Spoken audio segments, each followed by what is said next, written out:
Natural Born Coaches, episode number 4. You're listening to the Natural Born Coaches podcast, where coaches come every day to be inspired, learn how to get clients, and build a stronger business.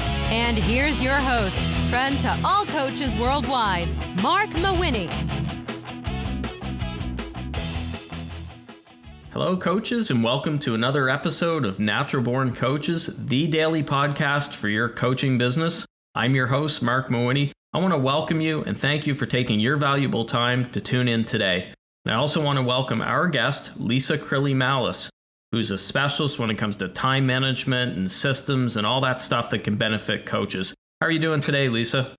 I am doing great. I'm so excited to be here with you, Marc. Great. Well, thanks for coming on. We're glad to have you. I'm going to take a quick second just to give the listeners a little background on what you do, and then we'll turn it over to you to learn more about your coaching journey, because it's a pretty interesting one, how you got to this point where you're at now with your company, SystemSavvy Consulting. So I think people are really going to enjoy it today. Are you ready to go? I sure am. Lisa's a time strategy visionary who combines her experience in education and coaching with her love of schedules, systems, and time management to create personalized solutions for her clients. She's the author of several books, Your Time, Your Life, The Busy Woman's Guide to Simplify Your Day, and 30 Days to Success, an awe-inspired journal. She lives in Chagrin Falls, Ohio with her husband Lou and their dog Newton. She loves chocolate, the beach, and country music. Well, Lisa, I love chocolate, I love the beach, but I can't say that I like country music, so I guess I'm 2 out of 3 there, but they're pretty good things still. I tell you, out of the 3, country music's my favorite. Oh, jeez, okay, we'll forgive you. A lot of people love country music, so I'm probably in the minority there. Can you tell the listeners a little more about how you became a coach? Because it wasn't a straight line from when you started. It's an interesting journey that you've been on. Absolutely. I would love to share. And what's exciting for me now is that I know that every piece along my journey gave me skills and experiences to lead me right to where I am right now. And so I'm in the right place at the right time, but it took a while to get here. So originally I was in high school education. I was a high school math teacher. I was also a coach. And I then went into administration to where I was an athletic director. And what I found was that there was a time when I was teaching, coaching, and being the athletic director. And so you had to excel at time management or you would drown really quickly. And so I had a list and I would work my way through it. And I was checking things off like crazy. And so throughout my career in education, eventually I went straight just only into administration. But still, the responsibility of being in charge of, 800 athletes and 80 coaches in 5 different school buildings, it's a lot. And so you still were juggling a lot. And I realized that though I was checking things off my list every day, and maybe I would check off 20 things or 30 things, I was moving very quickly, but I had no idea to where it was that I was moving. And at some point, working long hours and having a pretty decent stress level with the job and all the moving parts that encompassed it, I became ill. And so I had to take some time off to recover and regroup and figure out what I wanted to do. And it was at that point that I realized that I was moving really fast, but had no idea what I wanted to do. And so then it was a time of discovery. What did I enjoy doing? What was I good at? What did I want my life to look like? Because as I was super busy at work, I was missing all these things going on with my family. And I knew that there was that if you say yes to something, you say no to something else. But I always thought that just meant that person wasn't really good at scheduling, because I could just rearrange that something else around on my schedule, never realizing that I was saying no to things that weren't necessarily scheduled, like my self-care and my family. And so at that point, I took a step back, and through the advice of some friends, I started to embrace what was my natural skill set. So I took my skill in time management along with my love of working with people and seeing the aha moments, and started down the path of coaching. When you got out of the education system, what year was that? So I opened my business in 2010. And so I transitioned for about 10 years before I took the jump into opening my business full time. It's interesting because one thing I've noticed speaking with a lot of coaches, I don't know the exact number, but there are a ton of teachers who've become coaches. And it's probably because that's a perfect background in terms of you're dealing with a lot of people and you're trying to get the best out of students. There's a lot of similarities between teaching and coaching. Would you agree? I absolutely, because not everyone is the same. So you learn to adapt your delivery style for all sorts of personalities and learning styles and processing modalities. That, I think, is the biggest skill that I took from my time in education, is the idea that everyone really is unique, and the idea of one size fits all is not true. And that to be successful and to really make a difference, you have to figure out how to work with someone in the way in which they work best. When you started your coaching business, just knowing a little bit about your journey, you didn't start where you're at now. Like, there was an evolution with what you were doing. Is that right? You are absolutely right. So when I decided to go into my business full time, I was really more focused on the systems piece, but also as a professional organizer.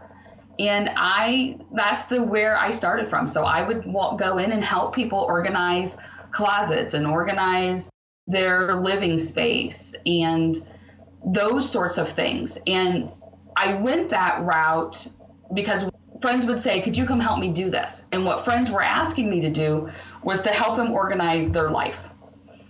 Or they would have an assistant or two that worked for them, and they'd say, I really feel like I'm wasting both of our time, because when I have my assistant come in to my home-based business and work with me, I just sit there and tell her what to do. So I'm right there with her, watching her do her work, because I never know what to give her.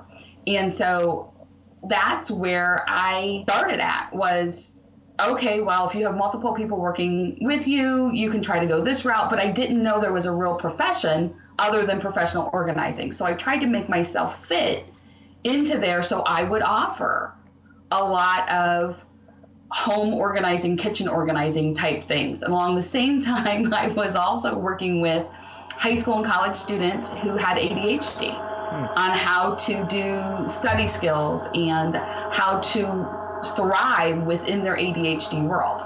So when you looked at my website, Mark, you had no idea what I did, because I was doing a whole bunch of everything. You were sort of a Jack or a Jill of all trades at that point. I absolutely was. When did the transition happen? Do you remember when you said, okay, I'm done with this side of it and I want to get more into dealing with systems for the actual person rather than, say, the home? Absolutely. I was at this time part-time. So I had started my business and I was still working part-time for a school district. And some days I would leave my part-time job during the day to go work with a client in the evening. And on certain days I was so excited and could not wait to leave. I was watching the clock every minute. And on other days I was like, oh, you have to be kidding me. I can't believe I'm doing this. Why did I ever think I wanted to start my own business and work part-time at the same time? Oh, this is such a drag. And what I realized is it wasn't the clients at all. It was the work. So on the times that I was working with people on truly working on time management type tasks, delegating and I have so much to do, I'll never get it done, and being able to whittle through that and start aligning those things with their priorities instead of I used to be, I have 100 things, let me do them all. It was like, wait a minute, all 100 of those aren't important. So those types of things really energized me and I couldn't wait to go. And on the other ones, when I was organizing closets and living spaces and paper management systems, I was dragging. And that's when I knew I needed to make a change and really focus in. And that's a pretty valuable lesson. A lot of people think when they start coaching that that's set in stone, whatever particular target or niche that they're in, that's what they're going to be in for the next 20 or 30 years. And you're a perfect example of how you don't have to remain stuck in one particular target, you can move on to another one that gets you going and excites you a lot more. The big key is just to get started, but then you can sort of shift and morph as you continue on as a coach. Absolutely. People will say to me all the time, Mark, if you could do it over again, what would you do differently? And in my head, I think, oh man, this is the 4th generation of my website in 4 years. Based on, I'm like, oh man, I would have loved to have come out with the right marketing and the right website the first time through. Think of the time and money that would have saved. And then I think that's silly, because I'm not the same place I was 4 years ago, and I didn't know then what I know now. And so I wouldn't have changed any part of my journey, because I picked pieces up along the way. I sometimes think it's just as important to know what you're not wanting to do as it is to know what you want to do. No, I agree 100%, because I've seen that even with my own coaching from where I started to where I'm at today. There's definitely been an evolution, and I don't regret where I started and how things have happened, because I think it makes you more of a complete coach. You're able to incorporate techniques and systems from your previous coaching business into the new one, and I think it does make you a better coach. So that's interesting. Do you remember the story of your first client with the new Lisa 2.0? I know, because when I think about who was my first client, there were so many first clients as my business kept evolving from one thing to another. And so the first truly coaching, 100% coaching client I had was a wonderful young man who was in college. And I remember it was someone I didn't know ahead of time. So, early part of my business, a lot of that time was spent with people I knew. Here was someone I didn't know who was coming to me at ADHD, and he was struggling to balance all the pieces of his life. And I remember sitting in our very first coaching meeting thinking, I'm really good at this. And coaching is so not supposed to be about me and totally supposed to be about the client. And I remember at that time thinking, I am where I need to be. I'm in the right path. And it was like there was these two parallel thoughts running in my head the whole time. Like I would say something and I would watch his reaction and how my question would help him dig deeper, think about something in a different perspective. And I was like, oh, yes, it's working. And then on the other side, I'm thinking, man, this is even more fun than when you did it in class. This is great. And after that first, I promise to everyone who's listening who's a coach, I promise after the first time, totally became all about him all the time. But it was that first session where I was working with someone like a real, quote unquote, real client, someone I didn't know, someone who had a need, and I was watching him make changes, and I kept thinking, this is right. This is where I'm meant to be. Your gut was telling you you're on the right track now at this point. Right, because it's so different to do it in class than to do it, or do it with quote unquote practice clients that are doing you a favor to be coached. I mean, that's a whole different ballgame than someone who's really coming in excited about the process and needing some support to move forward. And that's not the easiest first I know some people that have ADHD, and that's a difficult thing to deal with. And as a coach, that's tricky for your first one, but it sounds like everything went well and you were on your way. It didn't. And like we talk about the journey, Mark, I think a big piece of my time in education was I spent a lot of time as I transitioned through various positions in education, working with the ADHD population. And so I pulled those skills without even realizing and being able to name them clinically originally, then went back and increased my education so that I knew what I was doing inherently and understood the reasoning behind it. So I think, and it's funny because I think that was my perfect first client because it fit into so many of my existing skill set I didn't realize I had.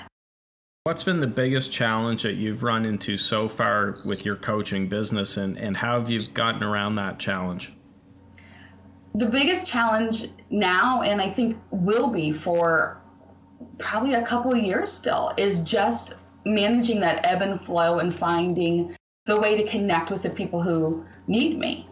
Sometimes clients are coming in like crazy, and other times you're like, okay, where's the next one coming?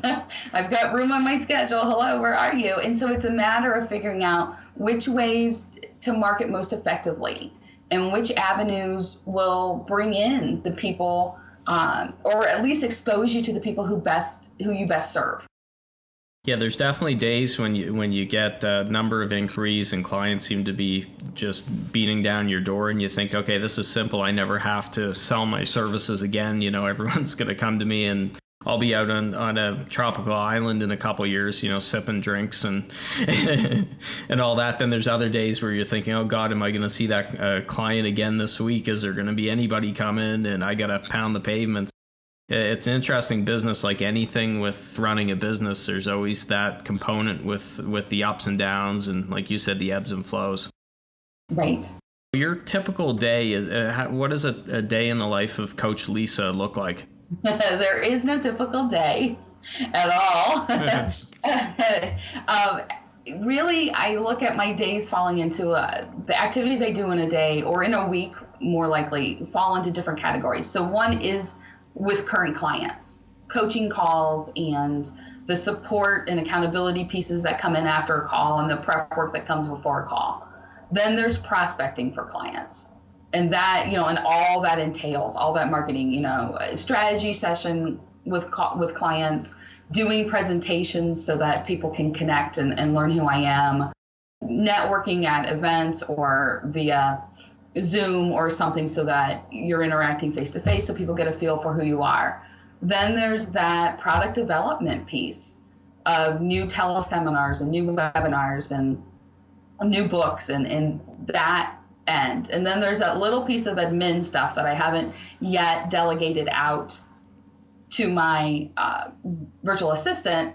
And then there's that professional development piece, listening to podcasts such as yours, and increasing my skill through new courses and continuing education and learning. I'm in 2 marketing masterminds with a group of really powerful women, both of them, as I pick ideas from them so that I can try to even out that ebb and flow a bit.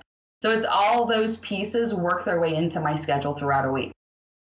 A lot of times people hear about coaches and they think, oh, you're only actually coaching clients 10 hours a week or 20 hours a week or whatever. You have it on Easy Street here, but really there's so much more to it. The actual coaching of the clients is really just a percentage of what you're doing. Maybe it's 25% when you factor in everything else. It's certainly not just a 15, 20 hour a week business. Right. Absolutely. People say, like I remember when I first started, I thought, well, I'll work with clients at least 30 hours a week. And I remember talking with someone and she's like, you will never make it. She said, she's like, your whole idea is about balance and living a life that's true to your priorities. She said, working with clients 30 hours a week is like a 70-hour-a-week job. And I was like, oh, really? Again, a lesson learned along my journey. Coaching can be a pretty stressful business, as you know. Are there any tips that you can give how you stay motivated? The best way that I stay motivated is to actually keep clients throughout the week. A lot of coaches I know will say, well, I coach clients on Tuesdays and Thursdays, or I coach clients on Wednesdays.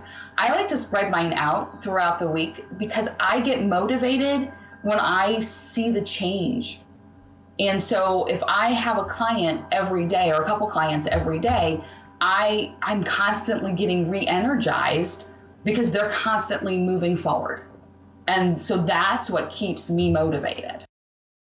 You're not taking a huge chunk like a lot of people one day to say, I do my coaching Mondays or, maybe full day Monday, half day Tuesday, then I'm done doing the other stuff the rest of the week. You're actually doing a client or 2 on Monday, 1 or 2 on Tuesday, and so on through the week. Absolutely. Originally, when I started my business, in my head, I was going to block my time that way. That's one of the ways I teach my clients is block similar activities together.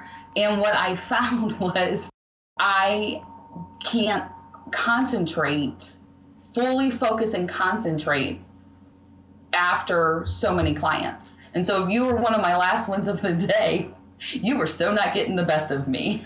You were getting what was left over, and that's not fair. Yeah, they're getting zombie Lisa, whereas the ones early in the day are getting pumped up, energetic, normal Lisa. Yes, absolutely. You'd get to towards the end, and they'd be talking to me, and my mind would be looking out the window, watching wildlife walk by, and I'm thinking, wait a minute, you're not good for that. We've touched on a few things, how you get new clients, and there's so many ways coaches can focus on getting new clients. But what's the main way that you get those new clients coming into your business? Two main ways. So one is through referrals. And I think you would agree with me, Mark, that is like the absolute best way to be exposed to new clients. They're coming from someone who they trust. And plus it's exciting because that they believe you did a good job if they're willing to refer you out to someone else. And so that's ideal. The second way that I find that I get most of my clients is through some sort of a face-to-face interaction, either if it's people that I'm on a board with for an organization, or face-to-face networking, or even presentations where they get a chance to see me face-to-face. Because I'm not for everyone's, like you laughed about energetic Lisa versus zombie Lisa. Energetic Lisa is usually my default. And so not everyone works well with someone of that personality. A lot of people like their coaches to be more laid back, and in not necessarily in personality, but in the way that they communicate. And that's not me. So, it's good because people will you'll either attract them or not. And so in any type of a face-to-face interaction, I find that's where I find the majority of my clients, because they're either going to say, oh my gosh, she's my gal, or they're going to say, oh yeah, please, I need someone else. Is your business focused primarily on your local market? You're in Ohio. Are you mostly local, or are more of your clients online from away? If had you asked me that question last week or last month, I would have told you everyone is away. But now, in this past month, I'm now about 50-50. So some are local based on some recent networking things and presentations that I've given locally. And then the other ones are, so I have clients in Florida. I have clients in Texas. I'm all over the place. Let's dig into resources that you use to help your business and keep it running smoothly. Is there one online resource or a tool that you use that you could recommend to listeners? I have a couple, and I know some of your former guests have touched on them, so I won't touch on them for very much. So like Sales Elevator with Scott Zimmerman, love it. Been using it for a couple months. Really, really has helped me connect with potential clients and stay in front of people that are influencers for me.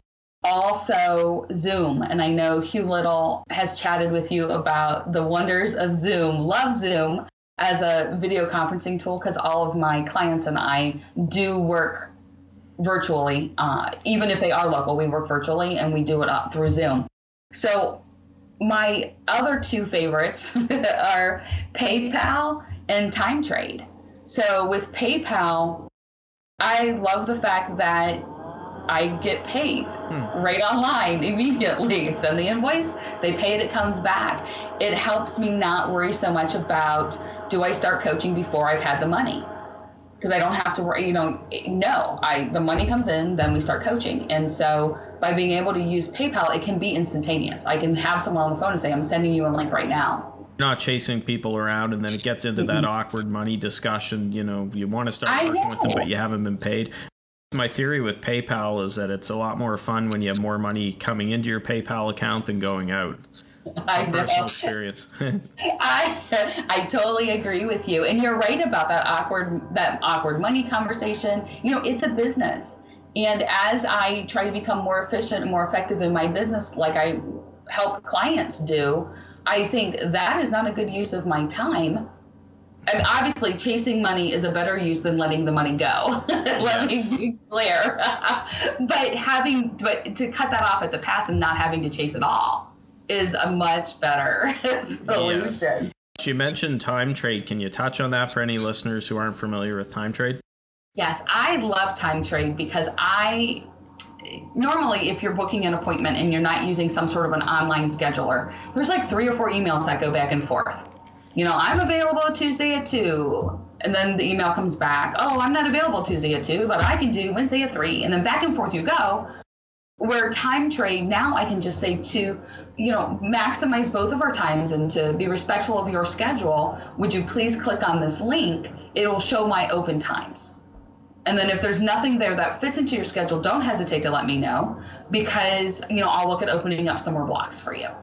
Yeah, that's huge, because I went the email method when I started coaching, and it is so frustrating. It's nothing against clients. It's not like they're trying to frustrate you. It's just people are busy. They've got their own things going on in their lives, and it's just such a huge time waster. And I still speak to coaches nowadays that don't use that, some sort of scheduling tool. Now, I use a different one than time trade, but I mean, I think there's a couple excellent ones. I think they're both excellent that are out there, and that should be coming out of the gate. That should probably be one of the first things set up for a coach when they start their business. Absolutely. And even in presentations, it makes it so easy.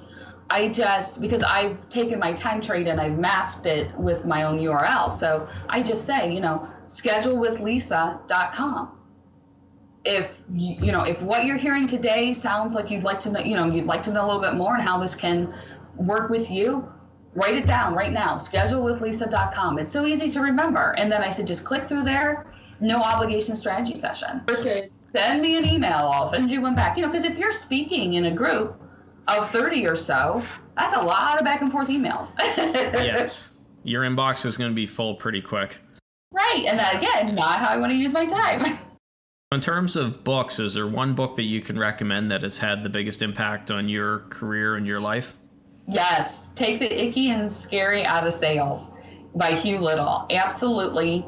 I mean, there are a ton of time management books that have had an impact on my learning about the field, but Hugh's book really helped me own who I was and my value, and being able to get into that sales conversation with confidence, because it's a conversation. It's not that you're trying to bring them over to your side. And, I used to go in thinking, well, I have a skill, you need my skill. Of course, we would work together.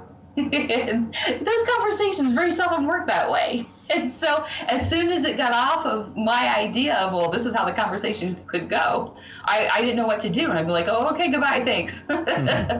As you mentioned, Hugh's been a guest on Natural Born Coaches. And one thing from getting to know Hugh is he's an awesome salesperson, but you don't feel like you're being sold. And so he really lives what he talks about in that book. Like, he is a great way to sell, and I definitely recommend that book as well. Absolutely. And that, I think, was a part of my mindset, was I don't ever want to be that pushy person who sells. And so I would never help find a solution, because really sales is all about finding a solution for the person who has the obstacle or the challenge that they're going through. And so they would come to me with a challenge, and then if the conversation didn't go the way I thought it should in my head, I was done. And I was never helping them find a solution, whether it was with me or with someone else. It was just like, oh, well, okay, I don't know what to say now, so goodbye. Exactly. So we're getting close to the end here, Lisa, and I just want to wrap up with a couple things. One thing that I'd like to ask all of our guests is, a lot of listeners are new coaches, or they're looking to give a shot in the arm to their existing coaching business.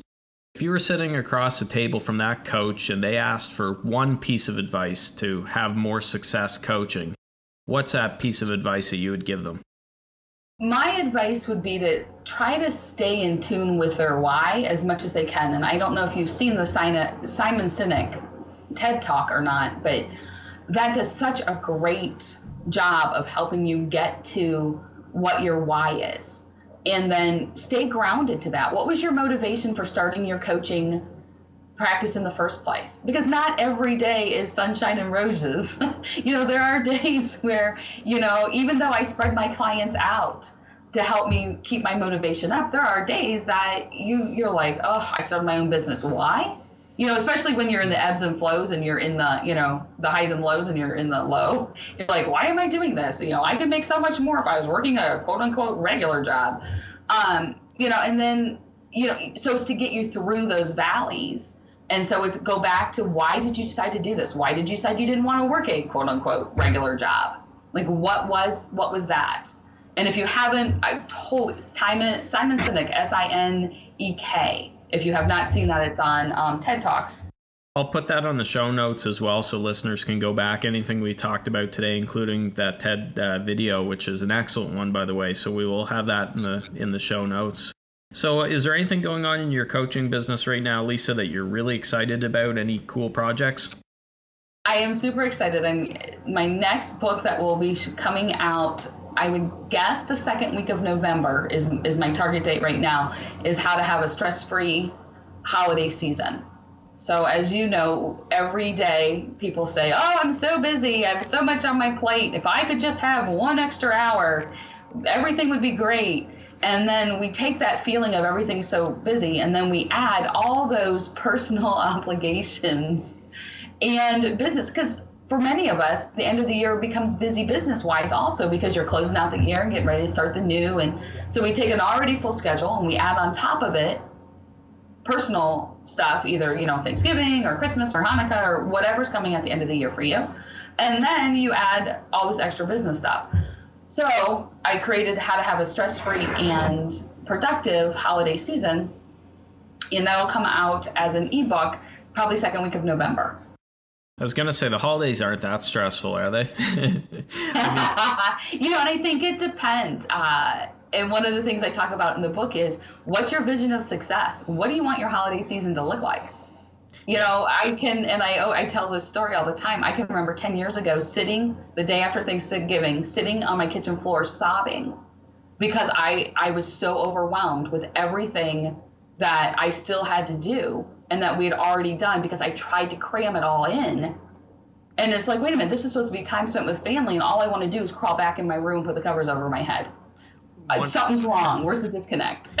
One of my favorite movies of all time, and I watch it every time around the holidays, but usually a few times even a year, is National Lampoon's Christmas Vacation. Yes. And the Griswolds could definitely use your new book.